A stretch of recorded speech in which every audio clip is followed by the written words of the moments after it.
వరదల నుంచి ప్రజల్ని కాపాడే విషయంలో ప్రభుత్వం పూర్తిగా వైఫల్యం చెందింది. ఇది ప్రభుత్వ వైఫల్యం తప్ప ఇంకోటి కాదు. ఏ ఒక్కరు కూడా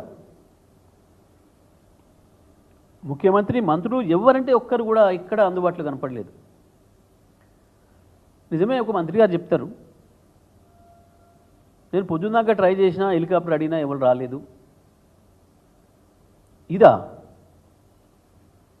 అంటే నువ్వు మంత్రిగా ఫెయిల్ అయిన రాజీనామా చేయండి. మరి ఇది మీ ఫెయిల్యూర్.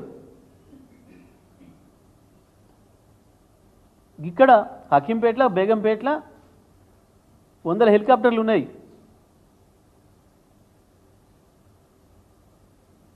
భారత ప్రభుత్వం మిలిటరీ ఎయిర్ సంబంధించిన అనేక హెలికాప్టర్లు ఉన్నాయి. బేగంపేట నుంచి బయలుదేరినా, హకీంపేట నుంచి బయలుదేరినా 40 అంటే 40 నిమిషాలలో ఆ కుటుంబం ఏదైతే ఇంటిపైకి ఎక్కి ఎదురు చూసిందో ప్రభుత్వ సాయం కొరకు అక్కడ చేరుకునేవాళ్ళు. 40 నిమిషాల ప్రయాణం ఒక మిలిటరీ హెలికాప్టర్కి. మంత్రి నేను ప్రయత్నం చేసినా అంటున్నాడు, ముఖ్యమంత్రి ఏం పని చేసిండు? నిన్న పొద్దున్నాక ముఖ్యమంత్రి నిద్రపోయిండా? ఇంతకు మించిన ఇంకేదన్నా రివ్యూలో ఉన్నాడా, కార్యక్రమంలో ఉన్నాడా? ఏం రహస్య మంతనాలు ఉన్నాడు నిన్న ఉదయం సాయంత్రం ముఖ్యమంత్రి?